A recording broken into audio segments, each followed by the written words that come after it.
Hello everybody and welcome back. Today's account is the Wearedale Forest Wildman, and this account is from 2011.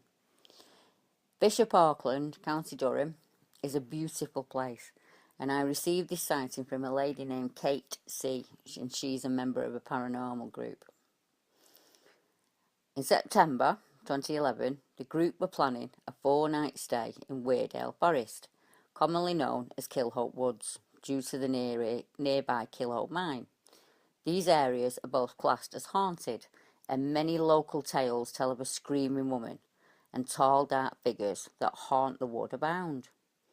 On the first night, the group heard a knock off into the west. Hoping for ghostly interaction, they asked the usual questions, but received no more knocks. At the end of the night, they settled into bed. After about an hour, they heard a blood-freezing scream.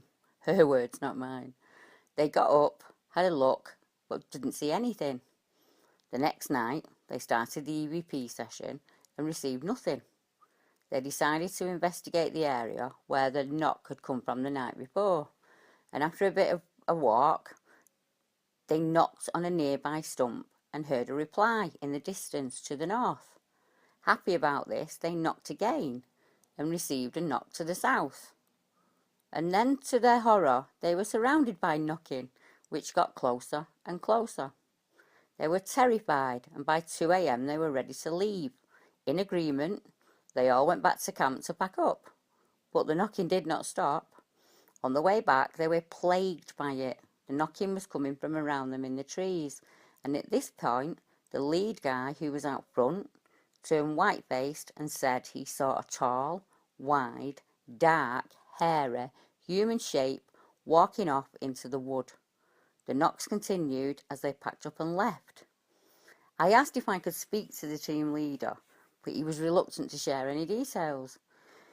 He said only that what he saw resembled a man, but was far too large and much too quick, so it must have been a spirit of some kind. And at that point, he stopped answering my emails. I'll be honest, he was convinced that what he saw was a ghost. Nothing more, nothing less. Interestingly enough, one of the British Bigfoot team members at the time is very close to this area, and he had done a couple of night investigations there and had some interesting screams and howls and wood knocks. So he decided to go back with a couple of team members. And this is what he had to say. Myself and a small team decided to visit the old mineland at Wearedale. We arrived at Kilhope at about 4 p.m. and I was interested to return here, as the last time out we heard a woman scream loudly in the woods. We parked the car and went into the tree line. We were about halfway in and we came to a trail that had been blocked by falling trees. We pushed on through, and as we entered the thicker part we heard a knock. We went in further into a small gorge and tried to go through again, but the way was blocked by falling trees once again. At this point we left to walk round and we heard another knock. We carried on up to the dam at the top, and it had started to rain, so we went back to the car to get the waterproofs on. We decided to go for a walk just around the perimeter, but as we got to the top of the hill we heard a few branches snapping and breaking. At the time we put it down to animals and carried on walking around. It took ages and nothing more happened, and we decided to go through the denser trees as a shortcut.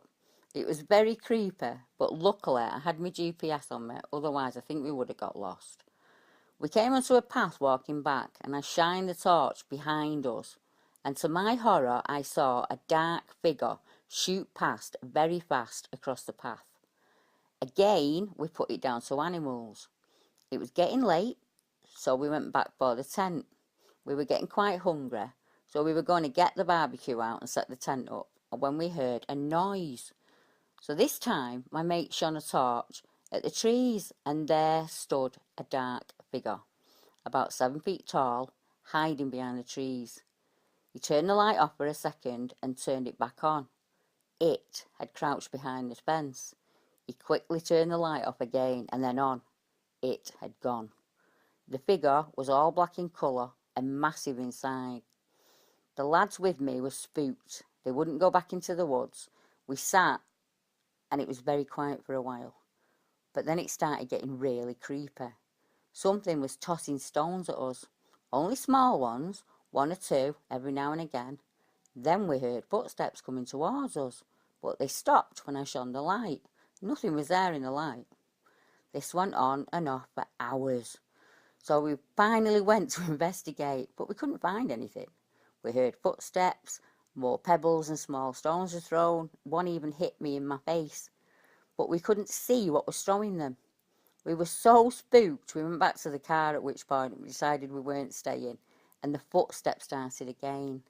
And something, somehow, shook the car violently. We looked about, but nothing was there. We had had enough by this time and got the hell out of there. I will go back to the area, but not at night. It's not a place for people to go alone or at night. Well, that is a very strange and frightening account. 2 accounts in a very small wooded area. And once again, there is the mention of mines. Bishop Auckland, as we know, was also a major area in World War II. So I know there are a lot of ramparts there, and there are a lot of old buildings from the war.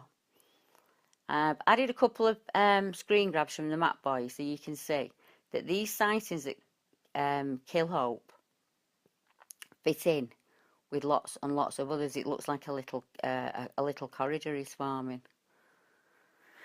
We have the Slaley Woods. That was a bluff charge that happened in July 2015. And that was a researcher that was scared from the area by a bluff charge.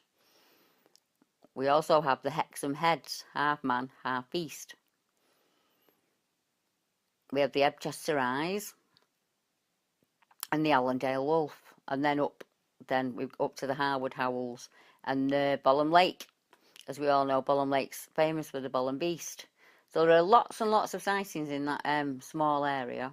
And like I say, they seem to run in a corridor from the North Pennines all the way to the East Coast. So something's about and walking around. And if any reports coming from that area, I will certainly bring them to you here. So until next time, thank you very much. Goodbye.